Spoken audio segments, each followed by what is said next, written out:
Hello students, welcome to our current affair class. In today's session, we will discuss some important current affairs.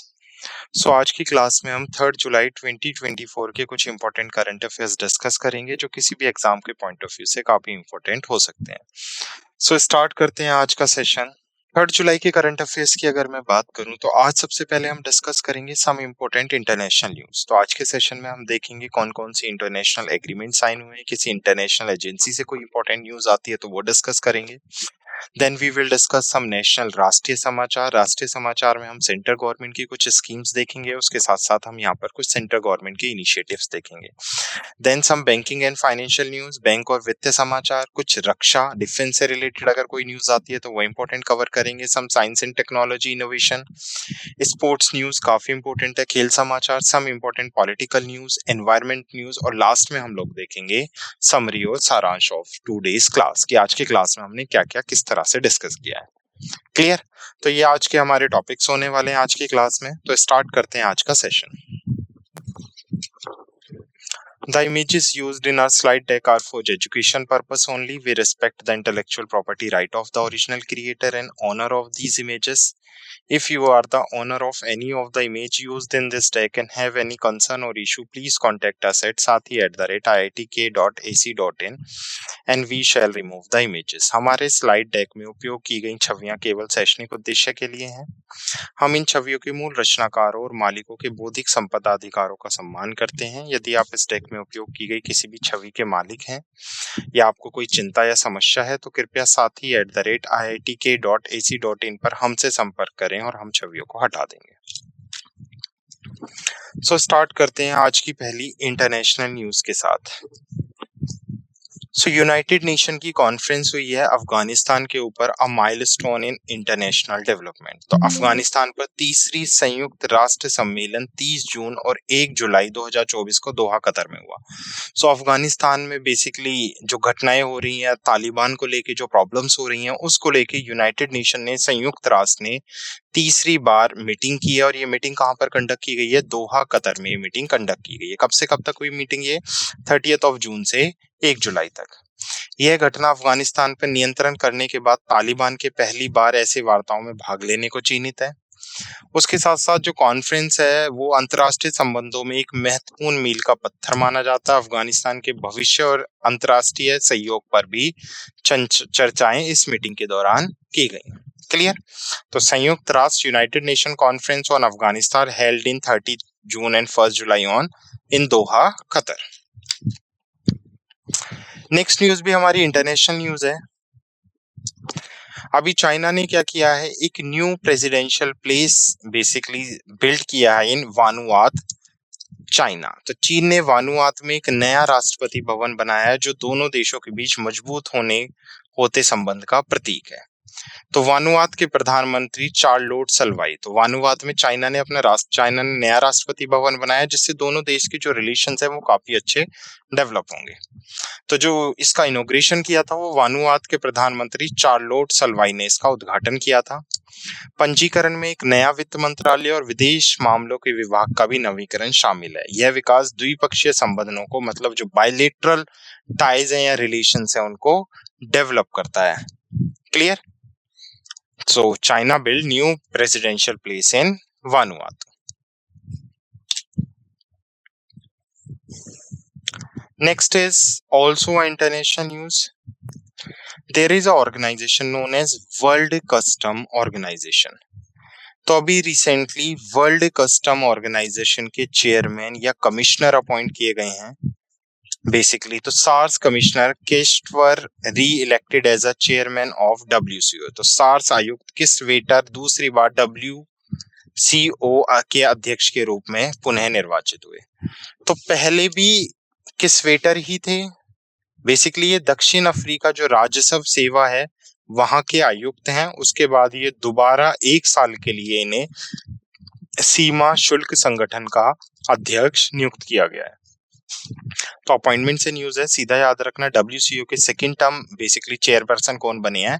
तो किस्वर कहां से belong करते हैं? Basically south Africa revenue services में commissioner है. सो उन्हें 27 जून से 29 जून तक 2024 तक ब्रुसेल बेल्जियम में आयोजित डब्ल्यूसीओ परिषद के 143-44वें सत्र के दौरान चुना गया। तो जो 144th कॉन्फ्रेंस थी डब्ल्यूसीओ की, जो कहां पर कंडक्ट की गई थी, ब्रुसेल बेल्जियम में, वहां पर इन्हें इलेक्ट किया गया एज अ चेयरमैन ऑफ डब्ल्यूसीओ। किस वर्ष जून 2023 से डब्ल्यूसीओ के अध्यक्ष हैं और इस बार उन्हें दोबारा से क्या किया गया है, अपॉइंट किया गया। उन्होंने बहरीन के अहमद अल खलीफा से पदभार ग्रहण किया। तो 2023 में जब ये बने थे तो उस टाइम पे बहरीन के बेसिकली अहमद अल खलीफा क्या थे, चेयरमैन थे डब्ल्यूसीओ के। अभी किसको बना दिया गया दोबारा से, किश्वर को। उन्होंने 2005 में शार्क में शामिल हुए थे और मुख्य परिचालक अधिकारी और उपायुक्त सहित विभिन्न पदों पर कार्य किया और 2019 में शार्क के आयुक्त यानी कमिश्नर के रूप में भी इन्हें अपॉइंट किया गया था। तो 2005 से ये सार्क के साथ जुड़े हुए हैं, बेसिकली सार्क में शामिल हुए थे और सार्क के कमिश्नर इन्हें 2019 में अपॉइंट किया गया था। तो 3-4 पॉइंट्स बनते हैं इस न्यूज से। क्या क्या पॉइंट्स बन सकते हैं? सबसे पहले तो डब्ल्यूसीओ की मीटिंग कहां पर कंडक्ट की गई है, ब्रुसेल बेल्जियम में। सेकंड टाइम किसे अपॉइंट किया गया है इसका चेयरमैन, साउथ अफ्रीका राजस्व सेवा के आयुक्त एडवर्ड किस्टवेटर को। इससे पहले भी ये थे और उनसे पहले बहरीन के अहमद अल खलीफा थे। Clear? Now next is national news. तो नेशनल न्यूज आई है ministry of housing and urban affair से। तो ministry of housing and urban affair ने 3 प्रोजेक्ट स्टार्ट किए थे। First is AMRUT project, second is smart city mission and third is Pradhan Mantri Awas योजना urban. अभी इन तीनों मिशन को लॉन्च हुए 9 साल हो गए हैं और इसकी क्या सेलिब्रेट किया गया है, इसकी 9th एनिवर्सरी सेलिब्रेट की गई है। मैं कह रहा हूँ सरकार ने यानी आवास और शहरी मंत्रालय ने 3 पहल, Atal mission for education and urban transformation, smart city mission और प्रधानमंत्री आवास योजना शहरी की 9वीं वर्षगांठ मनाई। तो इन्हें 25 जून 2015 को प्राइम मिनिस्टर नरेंद्र मोदी ने लॉन्च किया था। तो 2015 में लॉन्च हुए थे 25 जून को और इस बार 25 जून को इनकी 3rd एनिवर्सरी सेलिब्रेट की गई, 9th एनिवर्सरी सेलिब्रेट की गई। तो इस कार्यक्रम में श्रीमती डी थारा, अतिरिक्त सचिव अमृत और कुलदीप नारायण, संयुक्त सचिव प्रधानमंत्री आवास योजना शहरी सहित अन्य अधिकारियों ने भाग लिया। 2015 में इसे लॉन्च किया गया था 25 जून को। अमृत 2.0 का ध्यान शहरी बुनियादी ढांचे को बढ़ाने पर है। अभी अमृत 2.0 स्कीम स्टार्ट की गई है। क्या फुल फॉर्म है अमृत की? अमृत की फुल फॉर्म है Atal mission for education and urban transformation. तो विशेष रूप से जल आपूर्ति प्रोवाइड करना, शहरों में सीवरेज सिस्टम को सही करना और जल निकाय को सही करना इसका उद्देश्य है। जबकि प्रधानमंत्री आवास योजना अर्बन का उद्देश्य पात्र शहरी लाभार्थियों को बुनियादी सुविधाओं के साथ सभी मौसम के पक्के घर प्राप्त करना है। और स्मार्ट सिटी मिशन में लगभग 1.6 लाख करोड़ रुपए की कुल लागत वाले 8000 से अधिक परियोजनाओं के माध्यम से 100 शहरों को भारत के अंदर बदला जा रहा है। तो तीनों का अपना अपना इनिशिएटिव है जो हमने डिस्कस किया और तीनों को एक साथ लॉन्च किया गया था और तीनों की क्या सेलिब्रेट की गई है, 9th एनिवर्सरी सेलिब्रेट की गई है। Next is also national news, national chartered accountant day 2024। तो हर साल 1 जुलाई को हम सेलिब्रेट करते हैं नेशनल चार्टर्ड अकाउंटेंट डे। तो भारत में हर साल 1 जुलाई को राष्ट्रीय चार्टर्ड अकाउंटेंट दिवस के रूप में मनाया जाता है ताकि भारतीय चार्टर्ड अकाउंट संस्थान की स्थापना को चिन्हित किया जा सके। भारत के वित्तीय और आर्थिक क्षेत्रों को आकार देने में सीए की भूमिका को दर्शाने के लिए इसे मनाया जाता है। साल 2024 संसद के एक अधिनियम 1949 के चार्टर्ड अकाउंटेंट अधिनियम द्वारा आईसीएसआई की स्थापना की 76वीं वर्षगांठ को चिन्हित करता है। राष्ट्रीय सीए दिवस 2024 का विषय एक स्थायी भविष्य के लिए नवाचार है, जो स्थायी व्यापार प्रथाओं को बढ़ावा देने में सीए की महत्वपूर्ण भूमिका पर जोर देता है। राष्ट्रीय सीए दिवस भारत की आर्थिक वृद्धि और वित्तीय समृद्धि में सीए की योजना का जश्न भी मनाता है। क्लियर? तो राष्ट्रीय सीए दिवस 2024 एक स्थायी भविष्य के लिए नवाचार। Next is national doctor day. So basically 1 जुलाई को हर साल डॉक्टर्स के कंट्रीब्यूशन और उनके हेल्थ केयर प्रमोशंस प्रोफेशंस को सोसाइटी में बढ़ावा देने के लिए 1 जुलाई को राष्ट्रीय डॉक्टर डे सेलिब्रेट किया जाता है। ये राष्ट्रीय डॉक्टर डे क्यों सेलिब्रेट किया जाता है? ये birth and death anniversary of Bharat Ratna doctor भिदन बी सी राव जो एक रेन्यू फिजिशियन थे और सेकंड चीफ मिनिस्टर थे बंगाल के, उनकी डेथ और बेसिकली जन्म दिवस पर ये सेलिब्रेट किया जाता है। इसको सेलिब्रेट कौन करता है हर साल? भारतीय चिकित्सा संघ, which is IMA, Indian medical association. 2024 की अगर मैं थीम की बात करूं तो हीलिंग हैंड्स केयरिंग हार्ट्स, तो healing hands and caring hearts is the theme for 2024। पहली बार राष्ट्रीय चिकित्सा दिवस 1 जुलाई 1991 को IMA के रिकमेंडेशन पर सेलिब्रेट किया गया था। तो फर्स्ट ऑफ जुलाई 1991 को सेलिब्रेट किया गया था और इस बार ये 1 जुलाई 2024 को सेलिब्रेट किया गया with the theme of healing hand and caring hearts. Next is banking and financial news. Pragati Maidan, जिसे हम ट्रेड फेयर के नाम से जानते हैं दिल्ली में, तो दिल्ली में इस बार 6 जुलाई को इंटरनेशनल टॉय फेयर स्टार्ट होने वाला है, जिसमें 100 से ज्यादा फॉरेन बायर्स होंगे। तो अंतर्राष्ट्रीय खिलौना मेला 6 जुलाई को राष्ट्रीय राजधानी प्रगति मैदान दिल्ली में शुरू होगा। 300 से अधिक घरेलू कंपनी और अमेरिकी, जर्मन और अन्य देशों 100 से अधिक विदेशी खरीदारों के भाग लेने की उम्मीद है। 4 दिवसीय कार्यक्रम के दौरान 250 से अधिक भारतीय ब्रांड अपने उत्पादों को प्रदर्शन करेंगी। क्लियर? मेला खिलौना उद्योग को बढ़ावा देना और अंतरराष्ट्रीय व्यापार संबंधों को प्रोत्साहित करने का एक लक्ष्य है। तो इंटरनेशनल टॉय फेयर 6 जुलाई से स्टार्ट होगा इन प्रगति मैदान।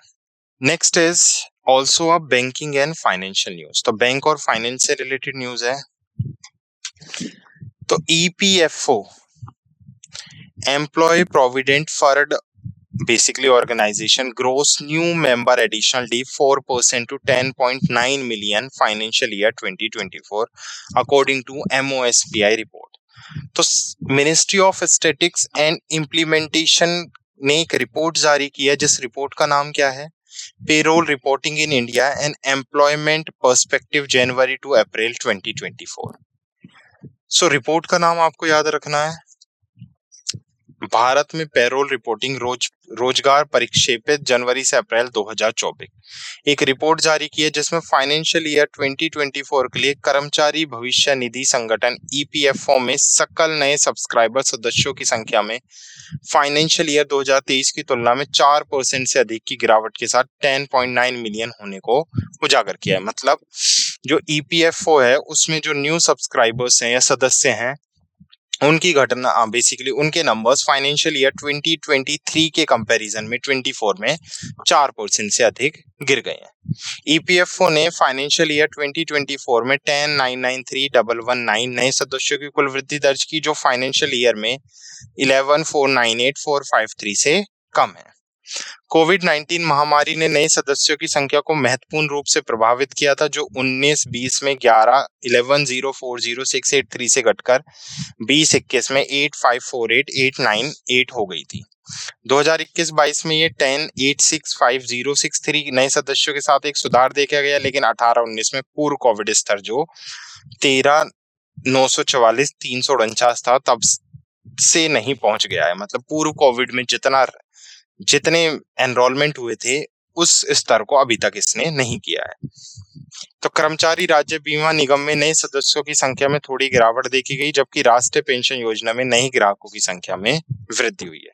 तो नेशनल पेंशन स्कीम में तो इंक्रीमेंट हुआ है, but employment state insurance corporation में क्या हुआ है? ये डिक्लाइन हुआ है।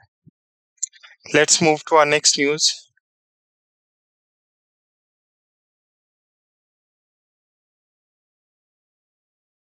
Banking and financial news. तो SBI launch MSME Sahaj web based digital business loan solution for MSME invoice financing.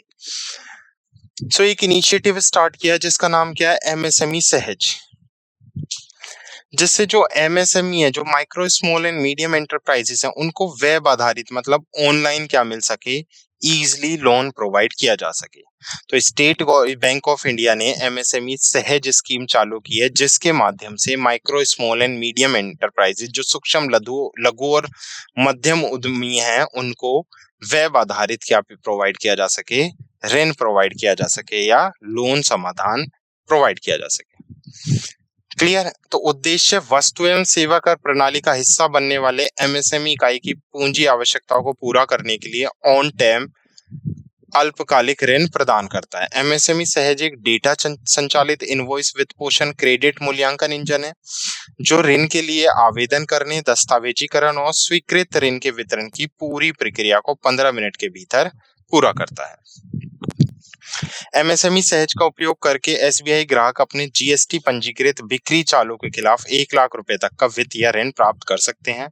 उत्पाद एसबीआई के संतोषजनक चालू खाते के आधार पर एकल स्वामित्व गैर क्रेडिट ग्राहकों की भी सेवा करेगा। Next is also a banking and financial news. CS Setty receive FSIB note to head as SBI chairman after Khara retire. तो स्टेट बैंक ऑफ इंडिया के चेयरमैन कौन थे? अभी दिनेश कुमार खारा थे, अभी उनका रिटायरमेंट हो गया है। 28 अगस्त 2000 बेसिकली दिनेश कुमार खारा का जो वो था टर्म था वो एंड हो गया जाएगा 28 अगस्त 2024 को। तो उनकी जगह CS सेट्टी को अपॉइंट किया जाएगा as 27 chairman of State Bank of India. तो वर्तमान में जो सेट्टी हैं वो एसबीआई के प्रबंधन निदेशक मतलब एमडी में से एक के रूप में कार्यरत है और उनके पास कॉर्पोरेट क्रेडिट, रिटेल, डिजिटल और अंतरराष्ट्रीय बैंकिंग में व्यापक अनुभव है। उन्होंने 1988 में एसबीआई के साथ प्रोबेशनरी ऑफिसर के रूप में अपना करियर शुरू किया था एज अ पीओ और विभिन्न पदों पर कार्य किया, जिनमें deputy MD, status assets resolution group, chief general manager और कॉर्पोरेट अकाउंटेंट ग्रुप में जीएम शामिल है। क्लियर? तो CH Setty receive FSIB means Financial Service Institute Bureau permission to head as a SBI chairman after खारा retires. तो खारा के retirement के बाद, दिनेश कुमार खारा के रिटायरमेंट के बाद CH Setty डील करेंगे as a chairman in State Bank of India.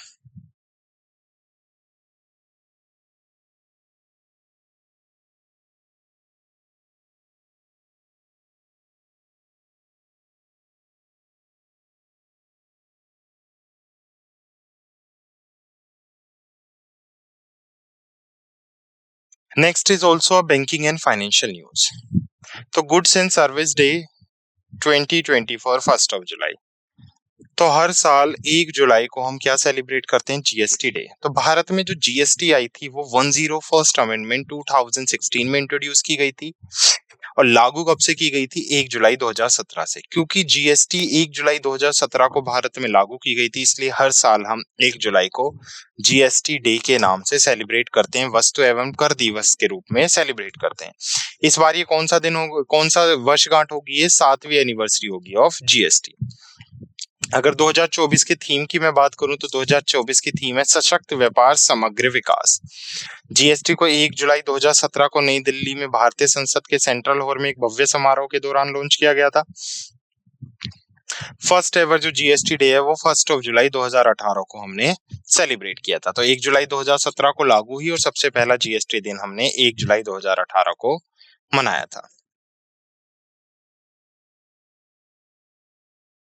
Next is also a banking and financial news. तो ICICI bank launch prepaid sapphire forex card for international students. तो जो अंतरराष्ट्रीय छात्र हैं उनके लिए प्रीपेड सफारी कार्ड लॉन्च किया है, फॉरेक्स कार्ड लॉन्च किया है बाय आईसीआईसीआई बैंक। तो आईसीआईसीआई बैंक ने विदेशों में पढ़ाई कर रहे छात्रों के लिए student sapphire forex card launch किया है, जो एक प्रीमियम फॉरेक्स प्रीपेड कार्ड है। यह कार्ड जो वीजा द्वारा संचालित है, शिक्षा संबंधी खर्चों के प्रबंधन के लिए विशेष लाभ और सुविधा प्रदान करता है। इसमें प्रवेश शुल्क, पाठ्यक्रम से संबंधित शुल्क, यात्रा, भोजन और किराने का सामान जैसे खर्च शामिल है। कार्ड का उद्देश्य छात्रों को उनके माता पिता को उनकी अंतर्राष्ट्रीय शिक्षा यात्रा के दौरान वित्तीय सुविधा प्रदान करना है। Next is also a banking and financial news. तो RBI joined Project Nexus to enable instant cross-border retail payment. तो प्रोजेक्ट नेक्सस आरबीआई ने अभी क्या किया है? एक मल्टीनेशनल इनिशिएटिव है ताकि जो क्रॉस बॉर्डर रिटेल पेमेंट है उसको इंटरलिंक किया जा सके through domestic fast payment system के थ्रू। तो आरबीआई ने अभी इसे क्या कर लिया है? ज्वाइन कर लिया है। तो ये जो प्रोजेक्ट नेक्सस है ये कॉन्सेप्चुअलाइज है by innovation hub of bank for international settlement to streamline and standardize the connection between domestic instant payment system world wide. तो इस परियोजना का उद्देश्य मलेशिया, फिलीपींस, सिंगापुर, थाईलैंड और भारत के एफपीपीएस को संस्थापकों सदस्यों के रूप में जोड़ना है, जिसके लिए 3 जून 2024 को बेसल स्विट्जरलैंड में बीआईएस और इन देशों के केंद्रीय बैंकों द्वारा एक समझौते पर हस्ताक्षर किए गए हैं। इंडोनेशिया एक विशेष पर्यवेक्षक के रूप में शामिल होगा और यह मंच 2026 तक लाइव होने की उम्मीद है, जिसमें भविष्य में विस्तार की भी संभावना है। Let's move to the next. Next is also a banking and financial news. तो डीबीएस बैंक इंडिया ने एमएसएमई के लिए प्री शिपमेंट फाइनेंशियल की पेशकश करते हुए आर एक्साइल के साथ समझौता किया है। तो डीबीएस बैंक का समझौता है किसके साथ? आर एक्साइल के साथ, ताकि वो एमएसएमई के लिए प्री शिपमेंट फाइनेंशियल प्रोवाइड कर सके।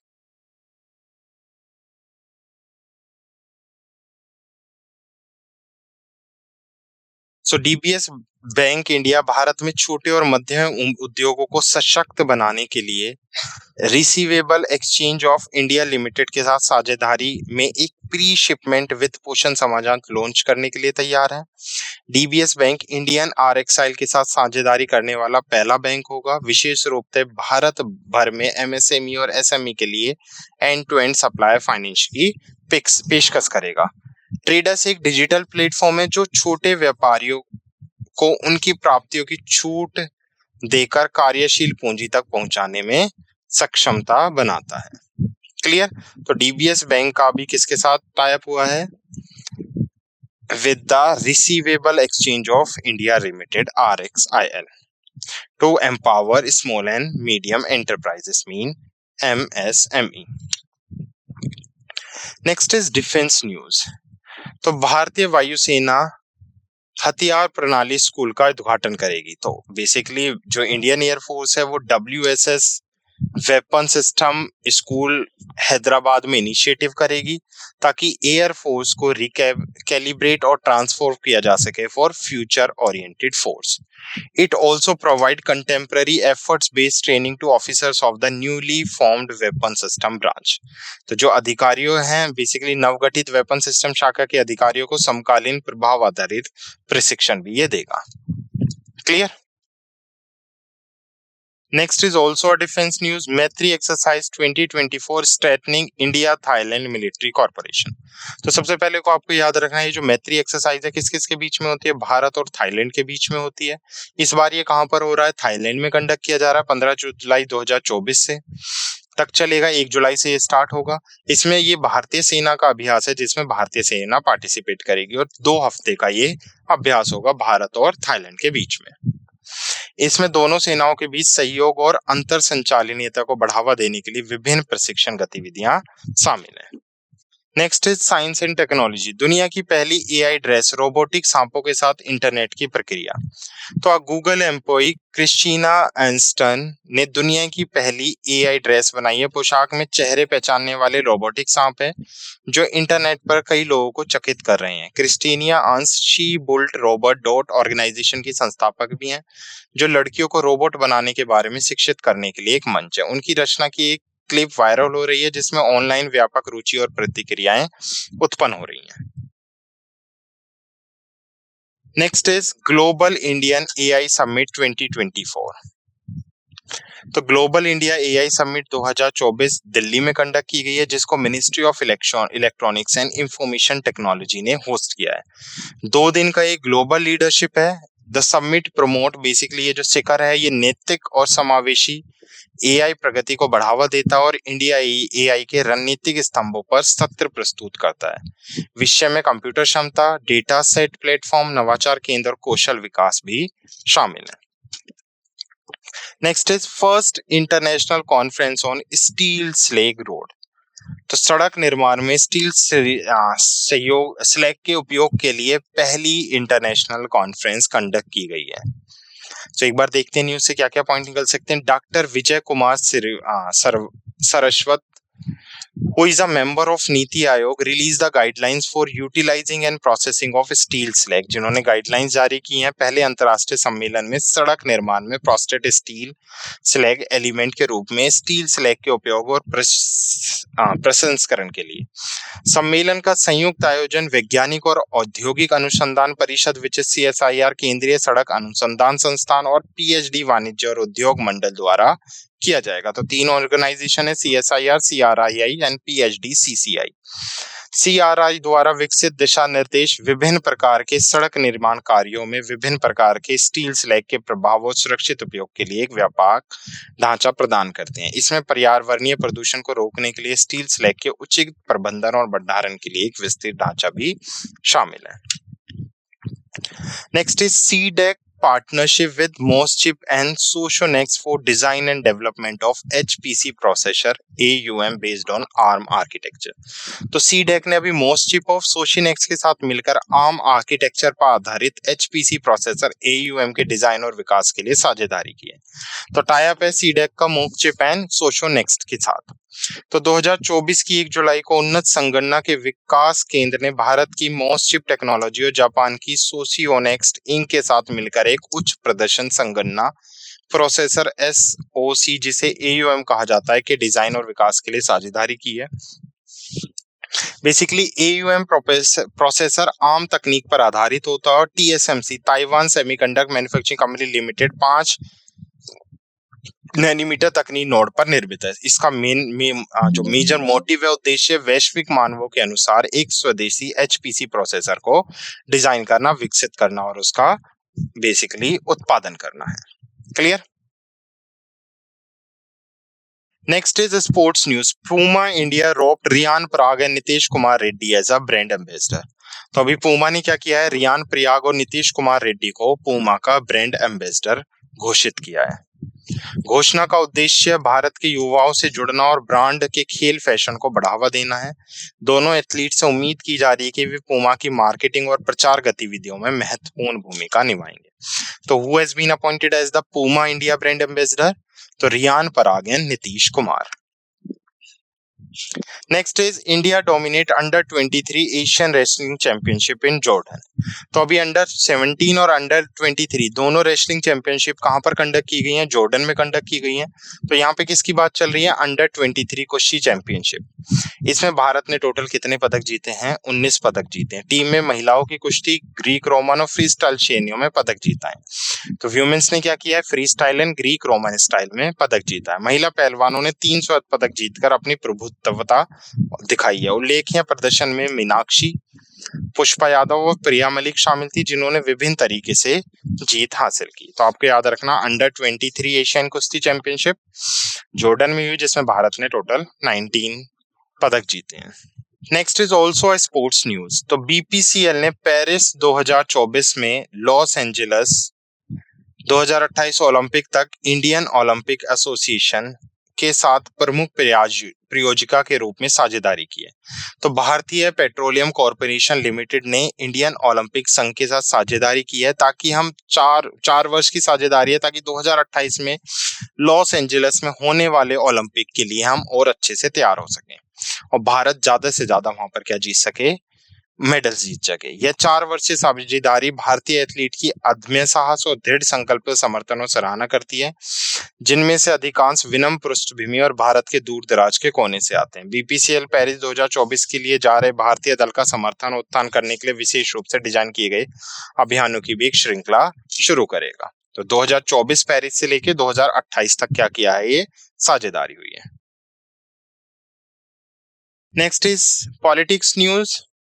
Hungary take over rotation presidency of European council.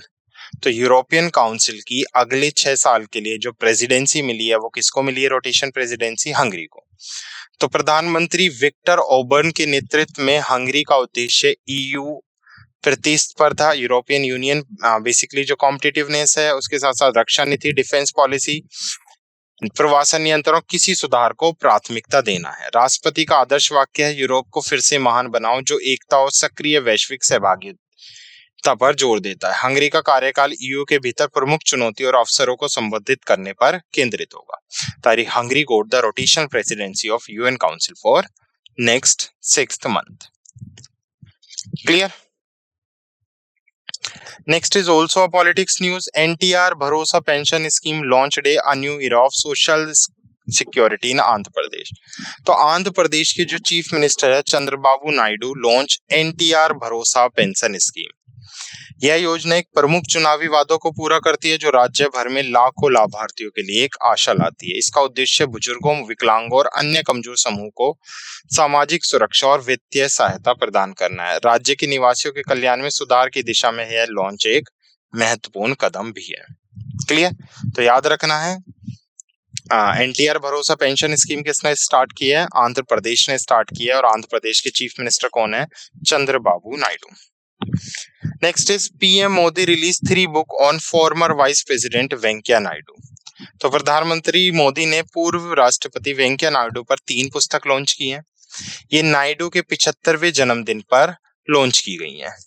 यह कार्यक्रम हैदराबाद तेलंगाना के गाचीबोली में अन्वया कन्वेंशन सेंटर में हुआ। 3 पुस्तकें हैं, वेंकैया नायडू सेवा में जीवन, एस नागेश्वर कुमार द्वारा लिखित भारत का उत्सव, भारत के 13वें उपराष्ट्रपति श्री एम वेंकैया नायडू का मिशन और संदेश, डॉक्टर आई.बी. सुब्बा द्वारा संचालित, और महानेता श्री एम वेंकैया नायडू का जीवन यात्रा जिसको संजय किशोर द्वारा लिखा गया है।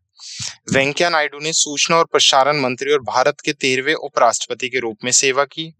उन्होंने ग्रामीण विकास और शिक्षा में उनके योगदान के लिए मान्यताएं मिली हैं। क्लियर? तो एम वेंकैया नायडू के ऊपर 3 बुक्स लिखी गई हैं। कौन कौन सी? Venkaiah Naidu life in service जिसको एस नागेश कुमार ने लिखा है, celebrating Bharat the mission and message of Shri M Venkaiah Naidu 13th president of India जिसको आई.वी. सुब्बा राव ने लिखा है, and Mahaneta life and journey of Venkaiah Naidu जिसको संजय किशोर ने लिखा है। Next is Manoj Ahuja take charge as Odisha chief secretary, Nikunj Bihari Dhal as additional chief secretary in CMO chief minister office. तो 2 appointment है यहाँ से उड़ीसा के लिए। सबसे पहले तो उड़ीसा के जो चीफ सेक्रेटरी बनाए गए हैं वो किसको अपॉइंट किया गया है? मनोज आहूजा को अपॉइंट किया गया है। उड़ीसा के 46वें मुख्य चीफ सचिव बने हैं। और निकुंज बिहारी धल को एडिशनल चीफ सेक्रेटरी अपॉइंट किया गया है उड़ीसा के। आहूजा सामान्य प्रशासन और जन शिकायत विभाग के सचिव के रूप में भी कार्य करेंगे। निकुंज बिहारी धल उड़ीसा केंद्र के 1993 बैच के IAS अधिकारी को उड़ीसा के मुख्यमंत्री कार्यालय में अतिरिक्त मुख्य सचिव के रूप में नियुक्त किया गया। धल को पहले विशेष राहत आयुक्त, विशेष निवास आयुक्त नई दिल्ली और वाणिज्य कर आयुक्त जैसे महत्वपूर्ण पद भी ऑलरेडी सौंपे गए थे। Next is Manoj Kumar Singh take charge as Uttar Pradesh chief secretary. तो उत्तर प्रदेश के चीफ सेक्रेटरी के रूप में किसे अपॉइंट किया गया है? मनोज कुमार सिंह को। तो Manoj Kumar Singh IAS officer UP cadre batch के 1988 के ऑफिसर रह चुके हैं जिन्हें अभी उत्तर प्रदेश के न्यू चीफ सेक्रेटरी अपॉइंट किया गया है। क्लियर? तो ये क्या करेंगे? मनोज की नियुक्ति दुर्गा शंकर मिश्रा के वास्तविक कार्यकाल जो 30 जून को समाप्त हो गया उसके बाद हुई है। मनोज कुमार सिंह वर्तमान में उत्तर प्रदेश के कृषि उत्पादन आयुक्त और बुनियादी ढांचा और औद्योगिक विकास आयुक्त के 2 महत्वपूर्ण पदों पर कार्यरत हैं। उन्होंने कई महत्वपूर्ण भूमिका निभाई है जिसमें पंचायती राज विभाग के लिए अतिरिक्त मुख्य सचिव, अवसंरचना और औद्योगिक विकास आयुक्त और कृषि उत्पादन आयुक्त शामिल है। Last is our environmental news. तो अरुणाचल प्रदेश में सींग वाले मेंढक की नई प्रजाति मिली है। तो अभी रिसेंटली भारत के प्राणी सर्वेक्षण जूलॉजिकल सर्वे ऑफ इंडिया ने मेंढक की एक नई प्रजाति खोजी है जिसपे बेसिकली या सींग वाले मेंढक खोजे हैं। इस नई प्रजाति का नाम जेनोफाइरस अपातानी है जो निचले सोबनगिरी जिले के तल्ले वन्यजीव अभयारण्य में दर्ज किया गया। मेंढक का नाम प्रमुख अपातानी समुदाय के नाम पर रखा गया है जो उनके संरक्षण प्रयासों को मान्यता देता है। क्लियर? तो अरुणाचल प्रदेश में अभी नए सींग वाले मेंढक की नई प्रजाति खोजी गई है। And the next environmental news is international plastic bag free day 2024। तो हर साल 3 जुलाई को हम सेलिब्रेट करते हैं इंटरनेशनल प्लास्टिक बैग फ्री। तो इस डे का आप नाम से समझ सकते हैं मेजरली पर्पस क्या है? प्लास्टिक के बारे में बेसिकली अवेयरनेस फैलाना कि कैसे प्लास्टिक ह्यूमंस बेसिकली हमारे एनवायरनमेंट को नुकसान पहुंचाती है। Next is 19th foundation day of ZSI zoological survey of India which is in West Bengal. तो MOEFF which is Ministry of Environment, Forest and Climate Change NCC launch फोना of Indian checklist portal. तो 2020 के 30 जून को पर्यावरण, one और जलवायु परिवर्तन मंत्री के केंद्रीय मंत्री भूपेंद्र यादव ने भारत के जीवों की चेकलिस्ट पोर्टल का शुभारंभ किया, जो भारत से रिपोर्ट किए गए जीवों की प्रजातियों का पहला व्यापक दस्तावेज है। चेकलिस्ट को पश्चिम बंगाल के कोलकाता में भारतीय प्राणी सर्वेक्षण जियोलॉजिकल सर्वे ऑफ इंडिया के 109वें स्थापना दिवस के दौरान लॉन्च किया गया था, जिससे भारत अपनी पूरी जीवन जंतु सूची तैयार करने वाला पहला देश बन गया है, जिसमें 104561 प्रजातियां शामिल हैं। केंद्र मंत्री ने पशु वर्गीकरण शिखर सम्मेलन 2024 का भी उद्घाटन किया, जो जेडएसआई द्वारा आयोजित दूसरा शिखर सम्मेलन था, जो 3 जुलाई 2024 को संपन्न हुआ। इसके अतिरिक्त केंद्रीय मंत्री ने जूलॉजिक सर्वे ऑफ इंडिया की एनिमल डिस्कवरी 2023, जिसमें 641 नई पशु प्रजातियां शामिल हैं, और भारतीय वनस्पति सर्वेक्षण की प्लांट डिस्कवरी 2023, जिसमें 339 टेक्सचर शामिल हैं, उसका भी शुभांकन किया। क्लियर? तो ये थे कुछ important news which we have discuss. 3 जुलाई की हमने सारी इंपॉर्टेंट न्यूज कवर करी है। Now let's quick revise the session. Summary में हम पढ़ेंगे कि हमने क्या क्या पढ़ा है। सबसे पहले हमने कुछ इंटरनेशनल न्यूज देखी है, जिसमें हमने देखा है कि अफगानिस्तान के ऊपर संयुक्त राष्ट्र ने बैठक की है। चीन ने वानुअतु में नया प्रेसिडेंट भवन बनाया, और सार्क कमिश्नर किचवेट को डब्ल्यूसीओ के अध्यक्ष के रूप में चुना गया है। नेशनल न्यूज में हमने देखा था कि मिनिस्ट्री MOHUA ने सेलिब्रेट किया 9th anniversary of AMRUT smart city plan and PMAU। National chartered accountant day और डॉक्टर डे के नाम से हमने सेलिब्रेट किया। अंतर्राष्ट्रीय खिलौना फेस्टिवल दिल्ली के प्रगति मैदान में लगाया जाएगा। EPFO के नए सदस्यों की में गिरावट आई है। SBI ने सहज एप्लीकेशन लॉन्च की है। ICICI बैंक ने फॉरेन स्टूडेंट्स के लिए प्रीपेड सेफ्री फॉरेक्स कार्ड लॉन्च किया। RBI ने प्रोजेक्ट नेक्सन से अभी बेसिकली टाइप किया, और DBS बैंक ने RXIL के साथ टाइप कर लिया है। भारतीय वायुसेना हथियार प्रणाली स्कूल का उद्घाटन करेगा। दुनिया की पहली AI ड्रेस बनाई गई है। Global India summit 2024 steel slag rock पर अंतरराष्ट्रीय सम्मेलन हुआ है, और CDAC ने मानसिप और शिष्यो नेक्स्ट के साथ साझेदारी की है। नेक्स्ट न्यूज में हमने देखा, स्पोर्ट्स न्यूज में पूमा इंडिया के ब्रांड एम्बेसडर बनाए गए हैं। 2 एशियन रेसलिंग चैंपियनशिप में भारत ने 13 मेडल जीत लिए हैं, और उसके साथ BPCL पार्टनर विद IOA। राजनीतिक समाचार में हंगरी ने यूरोपियन संघ परिषद की अध्यक्षता संभाली है। NTR भरोसा पेंशन स्कीम लॉन्च की गई है बाय आंध्र प्रदेश सरकार। PM मोदी ने 3 बुक रिलीज की हैं on farmer vice president Venkaiah Naidu. Manoj Ahuja, Manoj Kumar Singh का अपॉइंटमेंट हमने देखा। सींग वाली नई प्रजाति मिली है। अंतर्राष्ट्रीय प्लास्टिक बैग मुक्त डे और जियोलॉजिकल सर्वे ऑफ इंडिया का 109वां स्थापना दिवस मनाया गया। क्लियर? तो ये थी कुछ इंपॉर्टेंट न्यूज जो हमने कवर की हैं। I hope you like this session. Thank you.